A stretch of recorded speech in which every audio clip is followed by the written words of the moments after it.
Kamusta mga kaibigan? Ako si Typhoon. Mainit na pagbati, respeto at pagmamahal sa inyo ngayong bagong araw ay tumakbo si Apollo. Aha. Uy, paano siya nakatakas? Hey, sandali lang, hindi. Halika Tyson. Sandali lang, hindi. Uy mga kaibigan, nakikita nyo ba ang kamalasan na naranasan namin habang pumapasok sa video? Si Apollo kasi nakatali kay Ziki. Umulan, nabasa ang lupa. Tapos dahil sa lambot ng lupa, natanggal niya ang tali kay Ziki. Bigla siyang pumunta dito. Nagkagulo, nag-away-away sila. Pero buti na lang naawat namin, wala namang seryosong problema. Pero grabe, kinabahan talaga kami. Hindi biro, kunan mo rin si Escobar. Si Apollo, medyo nagtalo sila ni Escobar kanina. May ilang galos pero walang seryosong problema, bro. Ang dami talagang aso. Nandun si Tyson, hindi nyo lang nakita kasi hindi pa siya pumapasok nun. Pinutol namin ang recording para magbuhos ng tubig tapos pumasok na siya. Grabe, sakit sa ulo. Sina Tyson, Dede, Maras, Escobar, Apollo, Ares, lahat sila sabay-sabay.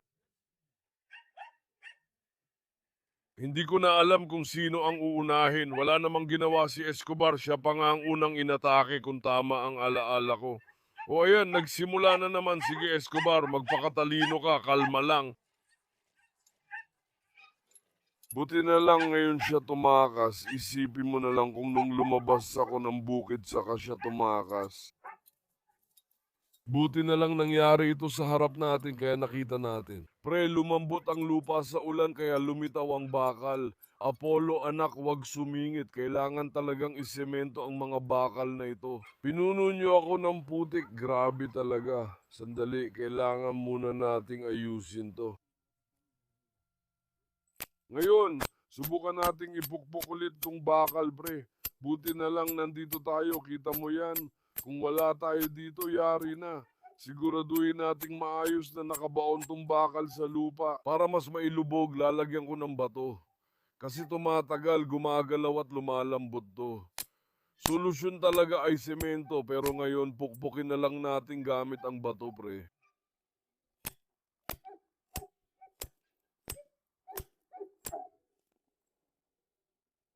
Ayos ngayon, hindi na niya tumatatangay.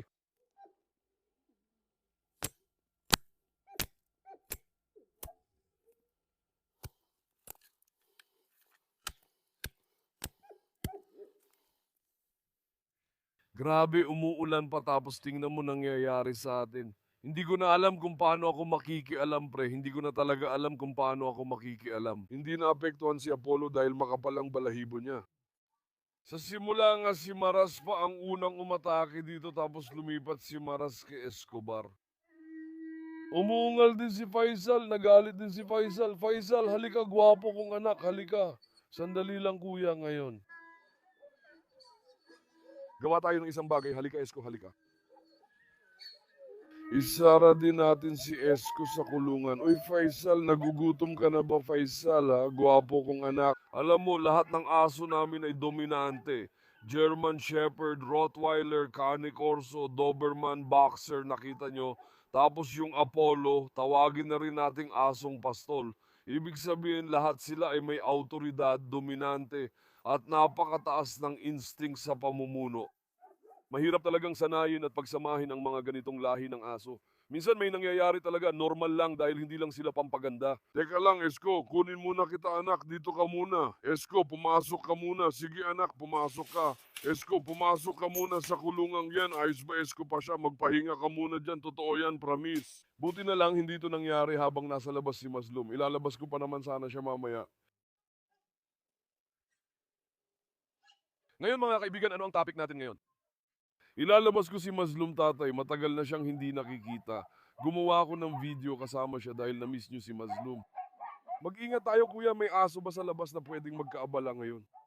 Marla, halika Marla, nasan ka Marla, harin ako. Nasaan na ang mahal ko?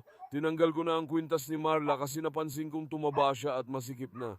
Wala namang magiging problema, di ko rin papakawalan si Maslum. Papalaka rin natin siya sa tali. Fustek, nasaan na ang mahal ko? Fustek, bakit mo inatake ang mga pato? Sabi ko, huwag kang gumawa ng kahit ano ngayon. Tingnan mo, galit siya sa kanila. Pinagkatuluyan natin dati sina Hector at Zeyna pero ngayon pagsasamahin ko naman si Zeyna at Carlos. Kasi hindi ko nakita kung nagkatuluyan talaga sila ni Hector kaya susubukan naman natin kay Carlos. Kung gusto niyo ng hiwalay na video, mag-comment lang tulad dati. Ngayon naman si Carlos ang isasama ko kay Zayna, ilalabas ko sila sa bukid. Susubukan nating pagkatuluyin sila at tingnan kung ano ang gagawin ni Carlos. Kung gagayahin niya si Hector o bigla siyang kikilos. Dapat subukan natin kay Carlos dahil hindi ko pa nakita si Hector ng personal. Ibig kong sabihin yung parang nag-lock sila. Kay Asil nakita ko nag-lock sila ni Asil, walang problema doon. Pero kay Zayna nagka-problema. Hindi ko maintindihan kung bakit. Si Alex na parang sira ulo. Anong nangyari babae? Ayun na naman, nagsimula ka na namang magwala. Mga baby ko, kanino ka ba sumisigaw? Anak, kalma lang kayo, kalma. Tingnan mo yung mga kanibal na yon, tapos tingnan mo rin sila. Pero ang ingay din ng mga to, ang lakas tumahol. Cute kayo, pero ang iingay nyo tumahol, narinig nyo ba? Mga leon ko, anong nangyari? Kahapon, inatake ng siraulong to yung mga pato. Ngayon, papakainin ko na sana yung mga anak nyo. Ipapakita ko lang sa inyo. Sandali, kukunin ko lang yung tuyong pagkain natin dito. Grabe, hindi ko maiwasang magpanik ngayon. Hindi ko pa rin matanggal yung kaba ko sa nangyari kanina. Medyo tense pa rin ako, hindi talaga madali bro na makialam sa ganun. Mga leon ko, kamusta kayo ha? O si tatay dadala na kayo ng pagkain ngayon, narinig nyo ba? Tingnan mo yung karisma nyo, ang gaganda ng mga anak ko at ang gagaling ng mga leon ko. Itong mga to mula pa kanina nag-aaway. Maganda ang kompetisyon ni na Haidut at Destan, palitan sila ng pagsugod at pati mga babae nag-aaway din. Kapag sumama ka sa kanila, siguradong mapapagod ka. Sinusubukan pa nilang punitin ang jogging pants at sweater mo bro. Ugali talaga nilang mangakbay. Siyempre cute sila habang tuta pa pero kapag lumaki na magdudulot na sila ng problema sa atin. Mia, Leo, naamoy nyo na. Anak, parating na pagkain nyo. Fustek, papunta na kami. Okay ba baby? Halika na, pasok tayo. Fustek, sandali, pahinga muna. Fustek ko, ganda ko, sandali lang. Caramel, kamusta? Bro, sandali, hindi makapasok si Dede, di ba? Nayos na natin ang pinto. Umaga pa lang, nagtatrabaho na ako dito, nagluluto ako ng pagkain. Si Ares biglang tumalon, inatake niya yung mga loko-lokong pato pero buti na lang at hindi niya nasaktan. Lahat to dahil kay Dede. Sandali, Fastek, bibigyan din kita. Hintay ka lang, pakakainin ko muna yung mga manok na kumain ng tuyong pagkain. Nagtipon na ang mga kalapati ko, magtipon kayo at dalhin ang tuyong pagkain. Mga leon ko, kain ng mabuti. Sandali, Bonchok, kakain ka ba ng tuyong pagkain? Hindi gusto ng mga kambing ang pagkain ng aso pero gusto ni Faisal. Ayaw talaga ng mga kambing, hindi nila kinakain. Ngayon, tingnan mo, nasa loob ng kalan ang pagkain natin. Nagpakulo ulit ako ng manok, tingnan natin kung lumamig na, ibibigay na natin ang pagkain nila, kainin na nila, Diyos ko. Sandali lang, Pustem, sandali. Ay, tingnan mo to, tingnan mo, tingnan mo, tingnan mo. Paano niya nilabas ang sabaw niya? Nakikita mo ba? Masya Allah. Ngayon, maayos na nating niluto ang mga manok. Ilalagay na natin sa pagkain nila. Mga kaibigan, ayos na ba? Fustem, kunin mo na at dalhin mo anak. Mainit pa kasi nasa loob pa ng kalan kaya hindi pa lumamig kahit ilang oras na. Maghintay kayo mga bata, bibigyan ko rin kayo, maghintay lang. Hindi pa ngayon ang pagkain ninyo, mamaya pa sa gabi, huwag kayong magmadali. Ngayon, grabe ang init pala ng ulan. Sa ngayon mga kaibigan, may 1.5 kilo ng espesyal na pagkain para sa tuta dito sa loob. Hindi ito mumurahing pagkain. Tingnan nyo, ang sako ng pagkain na ginagamit natin ngayon ay 4,150 piso. Para lang alam nyo, mahal na pagkain ito. 15 kilo ay 4,150 piso. Nilalagyan ko ng manok ang pagkain at pinapakuluan ko ito ng maayos. Naintindihan nyo ba? Pagkatapos hinahalo ko at binibigay sa mga anak natin. Ito lang ang pagkain nila ngayon, hindi ko sila pinakain kanina umaga, 1 beses lang magpapakain. Sa totoo lang, mas maganda kung 3 beses pakainin ang mga anak at konti-konti lang kasi kapag ganito na marami ang binigay, masyado silang nabubusog, sobra ang kain nila at hindi talaga maganda ang sobra-sobrang pagpapakain. Sige, ganito na lang muna ngayon. Minsan nangyayari pero mas okay talagang hatiin sa maliliit na bahagi at pakainin ng 3 beses sa isang araw mga kaibigan. Durugin natin ng maigi ang mga manok, ayos. Kung hindi kakainin ng mga loko ang pagkain, manok lang ang kinakain nila, hindi nila kinakain ang pagkain pagkatapos. Pero kapag nilagay ko to, wala nang natitira kinabukasan, nauubos nila hanggang umaga. Ayos lang, kita mo, dahil sa sabaw ng manok, ang ganda ng collagen at mantika niya. Grabe, ngayon ilalagay na natin to dito, pampagaling. Para sa kalusugan, tol, sinisip-sip din ng pagkain ng sabaw, ayos na, oh. Para sa kalusugan ng ating mga alaga. Yung natira, si Pustok na lang ang uminom. Pustok, kunin mo, dalhin mo yan anak. Sige, tikman mo anak. Si Pustok naman ay hinahabol ang manok sa loob. Iba ang pagkain ni Fustok mga kaibigan, mamayang gabi ko pa ibibigay sa kanya, hindi pa niya kakainin ngayon, ipapainom ko muna sa mga manok. Fustok, inumin mo yan anak, wag hayaang inumin ng mga manok, kainin mo, dalhin mo. Sandali lang, teka, ganito na lang gawin natin kay Fustok, sandali. Magdagdag tayo ng pagkain mula sa manok para kay Fustok. Ayos ba kuya? Ayos. O Fustik, tingnan mo, dalhin mo yan ng ganyan. Sige ganda, kainin mo yan. Huwag mong ipapakain sa mga manok, mahal ko. Sana ay maging mabuti para sa baby ko. Huwag mong iwanan yan ng basta-basta maganda kong anak. Huwag kang umalis, sandali lang. Tanggalin na lang natin yan kung ganun. Sa totoo lang, mamaya na lang natin ibibigay. Halika, ibigay muna natin ito sa mga anak natin. Hayaan natin kumain muna ang mga leon natin habang inihahanda natin ang ganitong pagkain para sa kanila. Alam mo, natutuwa akong panoorin sila habang kumakain. Tingnan mo kung paano pumila ang mga leon ko. Ayan na, papalapit na sila. Naamoy na nila ang pagkain. Sandali lang, Lolo. Huwag muna, Lolo. Pahintulutan mo muna. Maghintay ka, Lolo. Pilyong Lolo. Sandali lang. Ngayon, nang nailagay na ang mantika at sabaw, pati na rin ang manok, siguro mga 3 o 4 na kilo na ito. Handa na ba tayo mga bata? Iiwan ko na, dalhin nyo na. Sana mapakinabangan ng mga leon ko. Grabe, para sa kalusugan ng mga leon ko. Sana maging gamot, dalhin nyo ng mga leon ko. Inaalagaan sila ng tatay nila na parang sariling mata talaga. Tingnan mo agad, kunin mo rin yung iba. Dinala nila yung manok sa kabila, kita mo ba? Kinakain nila ang manok, iniiwan muna pagkain. Tingnan mo, niluluto ang manok at lumalabas ang sabaw kaya mas masarap para sa kanila. Eh, grabe ang kinis at kintab ng balahibo ng mga anak natin dahil din yan sa mantika. Ganyan talaga ang mga kuting mga kaibigan. 2 beses sa isang linggo. Halimbawa, Lunes at Biyernes o bawat 3 araw, kung bibigyan ninyo ng salmon oil, mantika ng manok, o kahit isang kutsarita ng olive oil sa pagkain nila, kikinang ang balahibo nila. Pinakamahalaga, pakainin mo ng dekalidad ang sisiw. Kung hindi maganda ang pagkain, walang silbi kahit anong mantika ang gamitin. Dapat maayos at maganda ang pagkain para malinis at makinang ang balahibo nila. Gets mo? Paano kami mag-alaga? Tingnan mo, ngayon ang sako ng pagkain ay P4,150. Kung nag-aalaga ka, ibibigay mo talaga. Ano pa magagawa mo? Mahal namin, pinagbubusan namin ng oras at effort. Ha, ngayon may dumating na naman kaming bagong pagkain, nasa kargamento pa. Mamaya kukunin ko yon. Sa tingin ko 12 kilo ang isang sako nun o baka 11.4 na kilo. Hindi ko na matandaan. Tingnan mo, 4,750 piso din ang isang sako nun. Tingnan mo, pagkain 4,750 piso. Para sa mga kuting kuya, gagawin namin parang leon ang mga to. Pinangako na namin hindi na kami kumakain o umiinom basta sila busog. Ibig sabihin, ngayon kukunin na natin si Maslum Tatay ha. Sana si Maslum Tatay hindi makipag-away sa mga nasa labas. Miss na namin si Maslum Tatay. Ayan, pinapalaya ko na si Maslum ngayon. Pinalaya ko si Maras kaninang umaga dahil matamlay at parang susuka siya. Hinayaan ko siyang maglakad-lakad at gumaan ang pakiramdam niya. Naging masigla na siya. Kumain siya ng damo. Siguro sumakit siya niya kaya nahilo siya. Sabi ko, huwag ko muna siyang ikulong. Si Escobar, pinapalaya ko gabi-gabi. Pumupunta siya at natutulog sa ilalim ng container. Sila talaga ang nagpapabaliw sa akin. Kagabi, mga 6 o 7 beses akong nagising. Si Dede tumatakbo, kumakatok sa bintana habang natutulog ako sa gabi. Tumatakbo, kumakatok sa bintana, hindi ako pinapatulog. Sa gabi, pareho lang sina Dede at Marla. Si Tyson naman palaging lumalabas sa bintana at pinagmamasdan ng loob. Hindi nila ako pinapatulog sa gabi, tinatakot pa nila ako.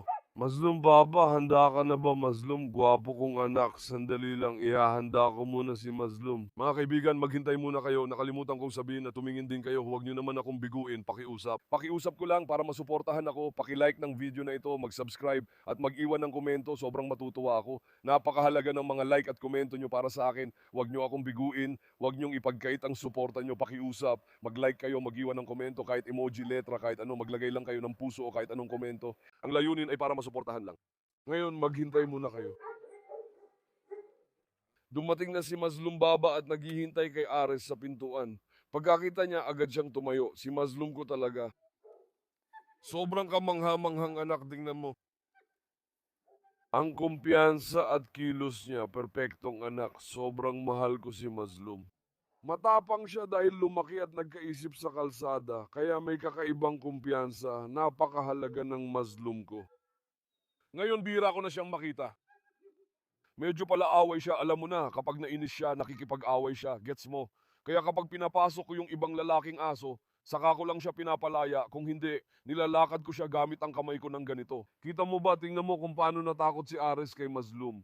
Si Mazlum ngayon ang dominante, talaga namang dominante siya. Tingnan mo, nakikita nyo yung pagkamot niya sa lupa ngayon, di ba? Sinasabi niya na siya ang amo dito. Tingnan mo, sinasabi niya na siya ang amo dito ngayon. Agad niyang ipinakita ang bigat niya paglabas pa lang. Hindi nawawala ang autoridad kay Mazlum. Halika nga dito, pasya ko. Halika, leon ko. Sana kaya napunta yung pinakamalaking kaaway ni Mazlum na si Tyson. Nasaan na si Tyson? Sana hindi siya nakatakas palabas. Hindi ko rin siya nakita pagkatapos ng away. Tyson, halika Tyson. Saan kaya nagpunta si Tyson, Papa? Baka nakatakas siya. Tingnan natin. Iikot din natin si Mazlum ng dahan-dahan. Halika Mazlum, mga kaibigan. Nagkasakit siya dati. Nagkabato sa bato.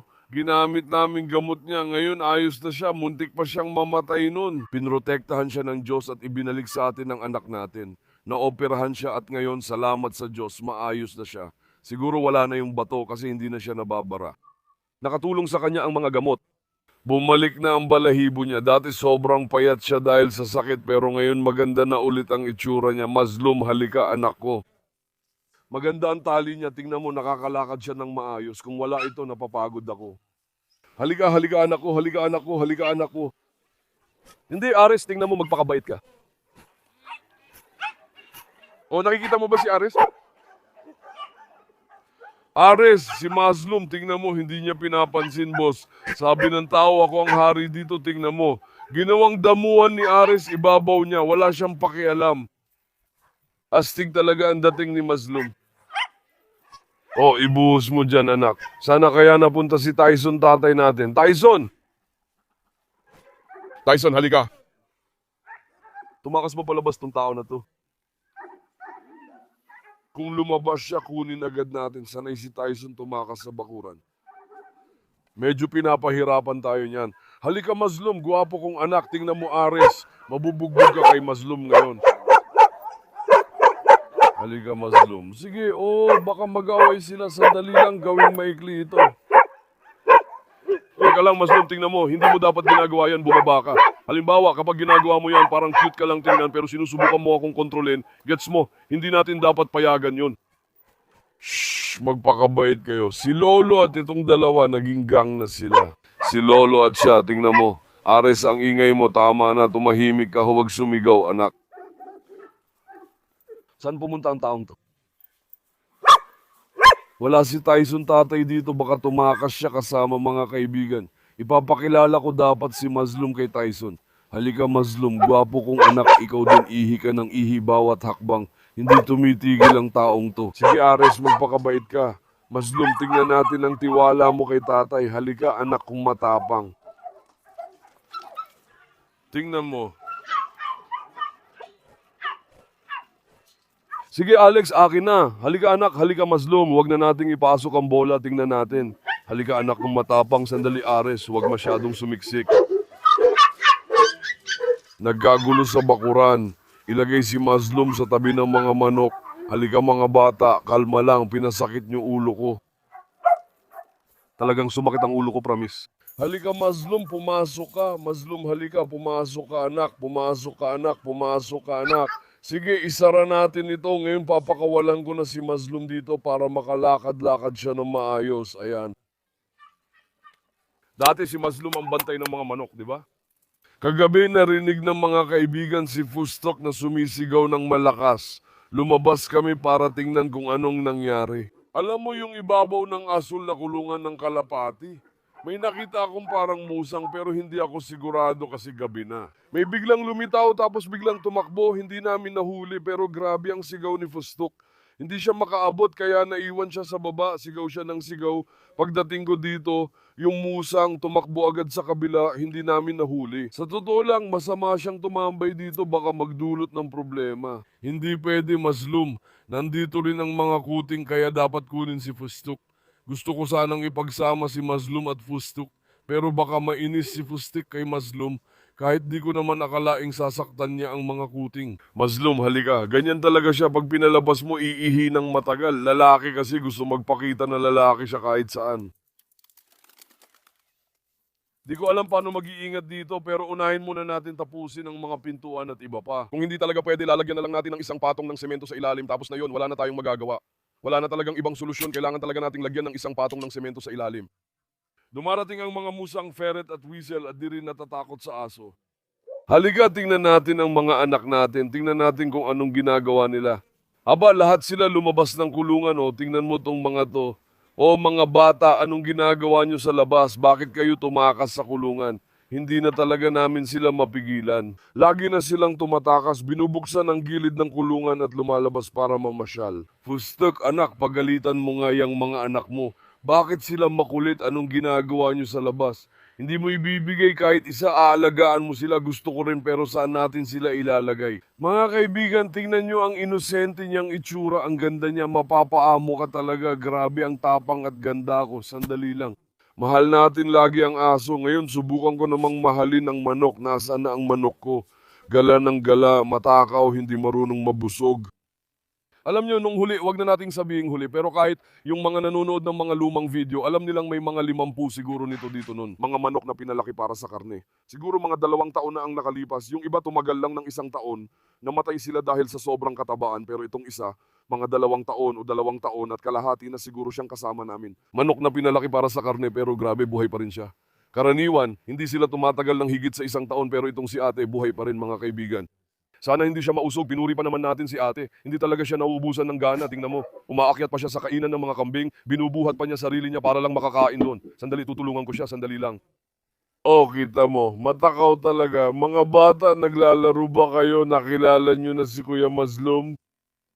Yung ulo niya kamukha ni Pistak pero mas mahaba lang ilong, kita mo. Pareho lang talaga ito kay Pistak. O, tingnan mo yung itim sa buntot niya. Pareho kay Pistak. May puti ba dito si Pistak? Wala. Yung mga guhit at detalye sa batok at paa niya, pareho kay Pistak. Mahaba rin ilong niya gaya nung isa. Ate, pwede ba kitang angkinin? Uy, ganda. Kunin na lang kita. Hindi na kita ibibigay sa iba. Inaampong ko sila, alam nyo naman, Instagram ko ay Typhon Demercy TV. Ipapamigay ko sila kapalit ng pagkain, mga kaibigan. Nagpapadala kami sa lahat ng 81 lalawigan ng Turkey. Basta sagutin nyo lang ang bayad sa pagpapadala para alam nyo. Pero palakihin pa natin sila ng kaunti, mga 10 hanggang 15 araw pa. Pagkatapos noon, pwede nang mag-ampon ng gustong mag-ampon. Kung interesado kayo, i-message nyo ako sa Instagram para mapag-usapan. Sige, maglibot lang kayo dito, huwag lalabas ha. Mga baby, huwag kayong lalabas, mga pilyo kayo. Kailangan din talaga natin gumawa ng bakod para sa mga ito, para mailagay natin sila dito. Sa totoo lang, ito sana, pero ang liit pa nila, sasabihin ko sana na para maprotektahan sila laban sa mga musang at luwad, pero sobrang liit pa talaga nila. Pustak, nagsasawa ka na ba sa mga sisiw? Hindi mo na sila pinapansin. O nakikita mo ba ang manok? Grabe ang manok ko. Anong ginawa ni Mazlum tatay? Mazlum, nasaan siya? Tumakas ba siya? O andyan pala si Mazlum. Halika Mazlum tatay. Tingnan mo si Mazlum kung paano niya tinitigan si Lolo mula doon. Ang tapang talaga ng anak ko. Unti-unti nang nagiging bukas si Mazlum. Dahil lalaki si Mazlum na aso, iniiwan niya ang amoy niya sa isang lugar para ipakita ang autoridad niya. Pagkatapos noon, nagsisimula na siyang magpakita ng kumpiyansa sa sarili. Ganyan din si Mazlum ngayon, matagal lang magbukas. Pero pag nabuksan na, panoorin mo siyang mabuti. O kita mo, huwag ka munang sumingit anak. O bumukas na siya, nakita mo, kagad tumayo si Mazlum, astig talaga. Mazlum, bumalik ka na sa sarili mo, Mazlum. Halika, Mazlum. Halika't yakapin kita, Mazlum. Gwapo kong anak, iiwan ba kita sa tabi ng mga manok? Kailangan ko rin subukan pero natatakot akong baka may gawin kang masama o masira sa umaga.